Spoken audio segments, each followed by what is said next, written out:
نحمده ونصلي ونسلم على رسوله الكريم أما بعد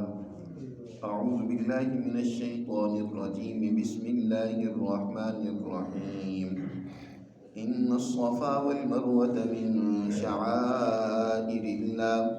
فمن حج البيت أو اعتمر فلا جناح عليه أن يطوف بهما ومن تطوع خيرا فإن الله شاكر عليم صدق اللہ العظیم۔ گزشتہ آیات مبارکہ میں اللہ سبحانہ و تعالی نے انسان کو مہذب اور بااخلاق بنانے کے لیے 3 بنیادی اخلاقیات کا ذکر کیا تھا۔ ایک تو یہ ہے کہ انسان کی باطن میں اللہ کی محبت اور یاد ایسی رچ بس جائے کہ وہ اللہ کی یاد سے ہر وقت وہ آراستہ رہے، ہر لمحہ، ہر گھڑی، ہر وقت وہ اللہ کی یاد اپنے دل میں بسائے ہوئے، جس کو ذکر کیا فاذکرونی اذکرکم سے۔ اور دوسرا خلق بیان ہوا تھا، اس کا ذکر تھا شکر سے، واشکرونی ولا تکفرون۔ اور پھر تیسرے خلق کا بیان کیا کہ اے ایمان والو صبر سے مدد لو، یا ایھا الذین آمنوا استعینوا بالصبر والصلاۃ۔ اور انسان کے اندر صبر پیدا کرنے والا سب سے بہترین اور مضبوط عمل وہ نماز ہے، اس کا بھی ساتھ ذکر کیا۔ اب چوتھا خلق یہاں سے بیان کیا جا رہا ہے، وہ ہے تعظیم شعائر اللہ۔ یاد رکھیں کہ جب انسان اپنے مالک سے جڑ جاتا ہے تو وہ بااخلاق ہو جاتا ہے، اور جتنا انسان اپنے مرکز سے اور مالک سے دور ہوتا چلا جاتا ہے اتنا ہی انسان بد اخلاق اور خرابیاں اس میں پیدا ہوتی چلی جاتی ہیں۔ اللہ سے جوڑنے کے لیے ہی اس کا ذکر ہے، اس کی نعمتوں کا شکر ہے، اور اس کی طرف سے آنے والی مشکلات اور مصائب پر صبر ہے، اور نماز کے ذریعے سے اس سے تعلق جوڑنا ہے۔ اور ایک چوتھی چیز جس کے ذریعے سے انسان اپنا تعلق اللہ سے مضبوط کر سکتا ہے وہ ہے تعظیم شعائر اللہ۔ شعائر شعیرۃ کی جمع ہے، جس کا معنی علامت اور نشانی کے ہوتے ہیں۔ مراد اس سے در حقیقت وہ چیزیں ہیں جن کو ذریعہ بنا کر انسان اللہ تک پہنچتا ہے، اور وہ بنیادی طور پر شعائر یعنی بڑے شعائر جو عظیم شاعر کہلاتے ہیں وہ 4 ہیں۔ دیکھیں انسان کے بارے میں پیچھے بیان ہوا پچھلی آیت میں کہ اللہ ایسے لوگوں پر اپنی خصوصی رحمتیں نازل کرتا ہے، اور عمومی رحمتیں تو سب پر ہی ہوتی ہیں، اور یہ ساتھ بیان فرمایا تھا وَأُولَٰئِکَ هُمُ الْمُهْتَدُونَ، یہی لوگ ہیں در حقیقت ہدایت کے راستے پر، کامیابی کے راستے پر۔ اب اس ہدایت یعنی ہدایت کی تشریح میں ہم نے یہ بات کی تھی کہ ہدایت کہتے ہیں کہ فطرت کا راستہ جو انسان کو اللہ نے اس مقصد کے لیے خلق کیا ہے، اس مقصد اور اس راستے پر چلنا یہ ہدایت ہے۔ لیکن یہ براہ راست انسان اس فطرت کے راستے پر چل نہیں پاتا، اس کو معلوم نہیں رہتا یا معلوم نہیں ہوتا کہ فطرت کا راستہ کون سا ہے۔ بسا اوقات انسان بھٹک جاتا ہے یا اس کو رہنمائی کی ضرورت ہوتی ہے کہ اس کو بتایا جائے کہ یہ ہے تمہارا راستہ جس پر تم نے چل کر دنیا اور آخرت کے اندر کامیابی اور کامرانی حاصل کرنی ہے، اس کو ہدایت کہا جاتا ہے۔ اب یہ ہدایت کا راستہ دکھلانے والی جو شخصیات ہوتی ہیں، اولو العزم انسان ہوتے ہیں جو انسانوں کو فطرت کا راستہ دکھلاتے ہیں، ان کو انبیاء کہا جاتا ہے۔ تو وہ در حقیقت اسی ہدایت اور سیدھے راستے پر جو اللہ کی طرف انسان کو لے جانے والا راستہ ہے اس کی رہنمائی کرتے ہیں، تو اس لیے وہ ذریعہ بن گئے اللہ تک پہنچنے کا، ان کی تعظیم بھی ضروری ہے۔ تو ایک تو شعائر اللہ میں سے انبیاء کی ذوات ہے کہ انبیاء کی عظمت دل میں موجود ہو، اور خاص طور پر ہمارے پیغمبر جناب رسول اللہ صلی اللہ علیہ وسلم جن کے ذریعے سے ہمیں یہ ہدایت نصیب ہوئی ہے، ان کی تعظیم، یہ تعظیم شعائر اللہ میں سے پہلا شاعر ہے کہ نبی کریم صلی اللہ علیہ وسلم کی عظمت محبت دل میں ہو، اور آپ کی رہنمائی انسان تب ہی صحیح معنوں میں لے سکتا ہے جب آپ کی عظمت اور محبت ہوگی۔ عظمت عظمت نہ ہو تو پھر کسی کی بات کی اتنی اہمیت نہیں ہوتی۔ جب کسی بات کی عظمت ہوتی ہے، کسی انسان کی عظمت ہوتی ہے، اس کا احترام ہوتا ہے، تو انسان اس کی بات کو توجہ سے سنتا ہے، اسے قبول کرتا ہے۔ اس لیے نبی کریم صلی اللہ علیہ وسلم کی تعظیم یہ شعائر اللہ میں سے ہے، اور یہ مسلمانوں کے لیے لازم اور ضروری ہے۔ پھر ہر پیغمبر یا ہر معلم جو تعلیم دے رہا ہوتا ہے، جو ہدایت لوگوں کو سکھلا رہا ہوتا ہے، یقیناً اپنی اس تعلیم کے لیے وہ کوئی مرکز بھی بناتا ہے، کوئی ادارہ بناتا ہے جہاں وہ لوگوں کو جمع کر کے تعلیم دیتا ہے۔ جیسے بچوں کو تعلیم دی جاتی ہے تو اس تعلیم کے لیے کوئی مسجد، کوئی مدرسہ، کوئی کالج، کوئی سکول، کوئی یونیورسٹی، کوئی نہ کوئی ادارہ بنایا جاتا ہے کہ جہاں سب کو جمع کر کے ان کو تعلیم دی جاتی ہے۔ اس ادارے کی تعظیم بھی ضروری ہوتی ہے۔ اگر اس ادارے کی تعظیم اور عظمت نہ ہو تو وہاں بچے پہنچیں گے ہی نہیں۔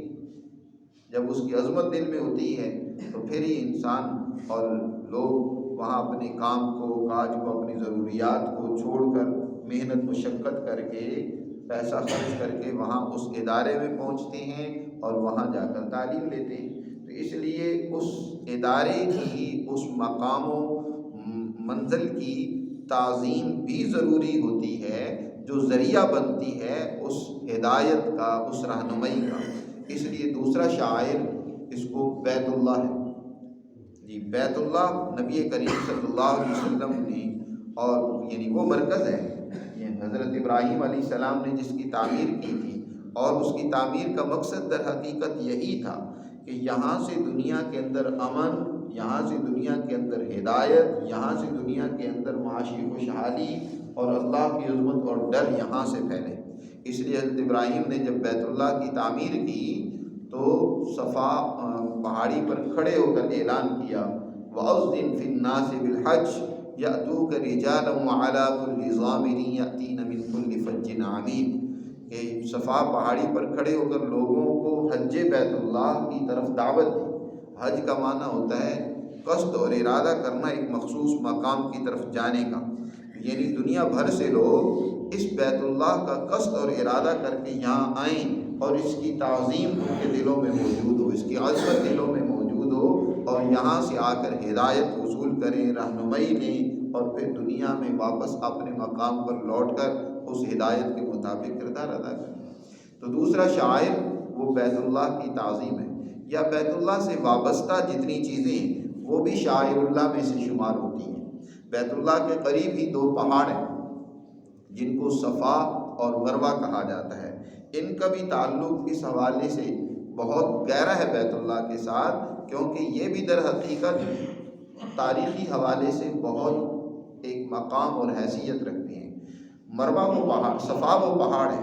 کہ جس پر سب سے پہلے جب بیت اللہ کی تعمیر ہو گئی تو تعمیر مکمل ہونے کے بعد حضرت ابراہیم علیہ السلام نے اسی پہاڑی پر کھڑے ہو کر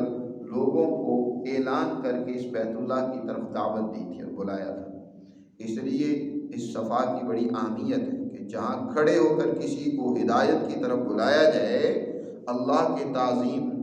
شاعر اللہ کی طرف بلایا جائے، اللہ کی تعظیم کی طرف، اس کے گھر کی تعظیم کی طرف بلایا جائے، وہ واقعہ بھی یاد رکھنے کا ہوتا ہے۔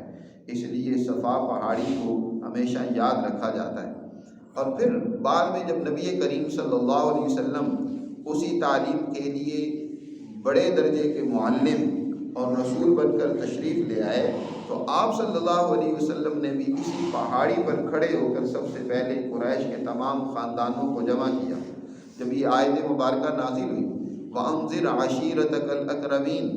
اے پیغمبر آپ اپنے سب سے قریبی رشتہ داروں کو بلا کر انہیں ڈرائیں، وہ ظلم، فساد، بدامنی اور ہدایت کے راستے کو چھوڑ کر جو ضلالت کے راستے کو اپنائے ہوئے ہیں، یہ ان کے لیے تباہی کا راستہ ہے، آپ انہیں ڈرائیں اور سمجھائیں۔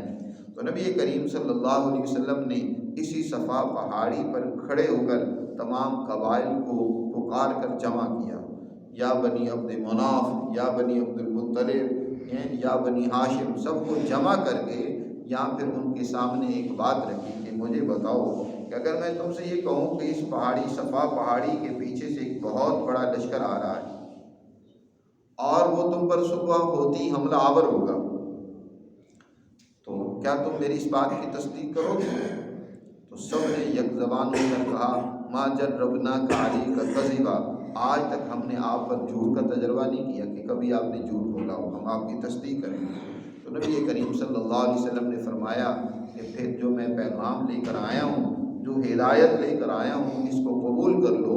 اگر قبول نہیں کرو گے تو یقین جان لو گے تمہاری تباہی و ہلاکت قریب ہے۔ آپ صلی اللہ علیہ وسلم نے یہ جو جس لشکر کے بارے میں اس وقت بیان کیا تھا، یہ محض ایک خیالی یا فرضی بات نہیں آپ نے کی تھی، آپ اس لشکر کو واقعی دیکھ رہے تھے۔ اور وہ لشکر پھر اس واقعے کے 20 سال بعد نبی کریم صلی اللہ علیہ وسلم کی قیادت میں فتح مکہ کے موقع پر اسی پہاڑی کے پیچھے سے آیا اور مکہ والوں پر انہوں نے غلبہ پا لیا۔ وہ مکہ کے شر پسند لوگ جنہوں نے اسلام اور ہدایت کو قبول نہیں کیا آخر تک، اور انہوں نے مقابلے کی ٹھانی رکھی، تو وہ انہوں نے شکست کھائی، اور اس طریقے سے مکہ جو ہے وہ مسلمانوں کے زیر تسلط آیا اور یہاں مسلمانوں کا قبضہ اور غلبہ ہوا۔ تو اس واقعے کے حوالے سے بھی صفا پہاڑی بڑی اہمیت رکھتی ہے کہ نبی کریم صلی اللہ علیہ وسلم نے اپنی اسی ہدایت اور اپنے اسی پیغام کو اسی پہاڑی پر کھڑے ہو کر لوگوں کے سامنے بیان کیا۔ اور پھر دوسری پہاڑی ہے مروہ، یہ اس کی دوسری طرف ہے۔ یہ مروہ پہاڑی بھی اس حوالے سے بڑی اہمیت رکھتی ہے کہ حضرت ابراہیم علیہ السلام نے اپنے بیٹے اور لخت جگر حضرت اسماعیل علیہ السلام کو جو اللہ کے نام پر قربان کرنا چاہا، اللہ نے جب ان کی قربانی کا مطالبہ کیا تو حضرت ابراہیم نے اپنے بیٹے اسماعیل کی اسی مروہ پہاڑی پر قربانی دی۔ یہ تو الگ بات ہے کہ حضرت اسماعیل کی جگہ پر اللہ نے دمبے کی قربانی کو قبول کر لیا، لیکن یہ واقعہ جو ہے اسی مروہ پہاڑی پر پیش آیا تھا۔ اس حوالے سے یہ بڑا تاریخی مقام ہے، اس کی بھی بڑی اہمیت ہے۔ اور پھر یہ دونوں پہاڑیاں اس حوالے سے بھی ایک تاریخی یادگار رکھتی ہیں کہ حضرت اسماعیل اور ان کی والدہ حضرت ہاجرہ، جن کا ذکر پیچھے گزر چکا ہے، کہ جب اسی وادی غیر ذی زرع میں حضرت ابراہیم نے حضرت ہاجرہ اور حضرت اسماعیل کو جب شیرخوار تھے، بچے تھے، یہاں چھوڑ کر گئے، تو ان کی والدہ حضرت ہاجرہ رضی اللہ تعالی عنہ ام اسماعیل وہ انہی پہاڑیوں کے درمیان انتہائی مسکنت، انتہائی عاجزی اور زاری کے ساتھ اللہ کی طرف روتی دھوتی اور پکارتی ہوئی کبھی اس طرف چکر لگاتی ہیں، کبھی دوسری پہاڑی کی طرف دوڑ کر جاتی ہیں، اور اس طریقے سے ان کی یہ حالت بے بسی کی اور انتہائی مسکنت کی اللہ کو ایسی پسند آئی کہ تا قیامت ان دونوں پہاڑیوں کو یادگار بنا دیا۔ اور ایک گویا کہ جو پیچھے صبر کا حکم دیا تھا نا، ان اللہ وبشر الصابرین، صبر کرنے والوں کو کامیابی کی خوشخبری دے دو،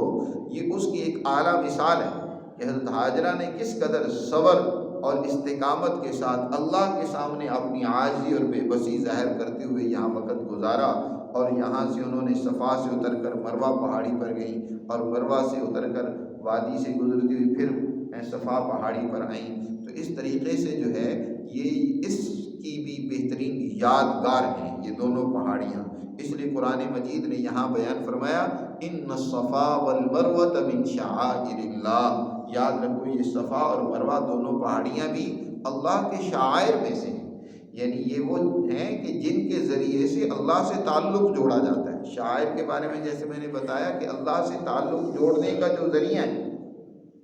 تو فرمایا یہ بھی شاعر اللہ میں سے ہیں، ان کی تعظیم اور عظمت دل میں ہونا ضروری ہے۔ اس لیے حاجی ہو چاہے معتمر اور عمرہ کرنے والا ہو، اس کے لیے ضروری ہے، یعنی واجب ہے کہ وہ صفا و مروہ کے درمیان میں سعی کرے، یہاں چکر لگائے۔ اور تیسرا شاعر جو ہے وہ جب نبی کسی ایک مقام کو مرکز بنا کر تعلیم دیتا ہے تو یقیناً اس کی تعلیم آگے غائبین تک پہنچانے کے لیے، بعد میں آنے والے لوگوں تک پہنچانے کے لیے کسی کتابی شکل میں ہونا ضروری ہے۔ واعظ تو ایک موقع پر کہا جاتا ہے، جنہوں نے سن لیا یاد رکھا، جن کے دل میں اس کا اثر ہوا، اس کے اثرات انہوں نے لیے، لیکن اس کو من و عن، اس واعظ کو، اس نصیحت کو، اس تعلیم کو دوسرے لوگ بھی سمجھیں، دوسرے لوگ بھی اس سے فائدہ اٹھائیں، اس کے لیے اس کی کتابت ضروری ہے، اس تعلیم کا لکھا ہوا ہونا ضروری ہے۔ تو جن اوراق میں وہ لکھی ہوئی تعلیم موجود ہو اس کو کتاب اللہ کہا جاتا ہے، اللہ کی کتاب کہا جاتا ہے۔ تو لہٰذا وہ بھی شاعر اللہ میں سے ہے، کیونکہ وہ بھی اللہ سے تعلق جوڑنے، اللہ تک پہنچانے، ہدایت کے راستے پہ چلنے کا ذریعہ۔ تو تیسرا بڑا شاعر وہ کتاب اللہ ہے، یعنی اللہ کا قرآن، اللہ کی کتاب، اس کو سمجھنا، اس سے اپنا تعلق جوڑنا، اس کی عظمت دل میں ہونا، یہ بھی ضروری ہے۔ پھر تعلیم کی ایک حالت ہوتی ہے، ہر ایک عمل کرنے کی کوئی نہ کوئی حالت ہوتی ہے۔ جیسے کھانا کھانے کی ایک حالت ہے کہ انسان ایک خاص حیت میں بیٹھتا ہے، اس کے سامنے کھانا رکھا جاتا ہے، وہ کھاتا ہے۔ سونے کی ایک حالت ہے، اسی طرح کوئی دیگر کام انسان کرتا ہے، تو ہر ایک عمل کی ایک حالت ہوتی ہے۔ اسی طرح تعلیم کے لیے بھی ایک حالت مقرر کی گئی ہے، اور وہ حالت سب سے بہترین جو ہے وہ یہ کہ انسان باادب ہو کر اللہ سبحانہ و تعالی جس کی طرف سے وہ ہدایت لے رہا ہے، جس کی تعلیم وہ سیکھ رہا ہے، جس تک وہ پہنچنا چاہتا ہے اس تعلیم کے ذریعے سے، اس کے سامنے کھڑے ہو جانا ادب کے ساتھ، اور پھر اس کے پیغام کو سننا اور پڑھنا،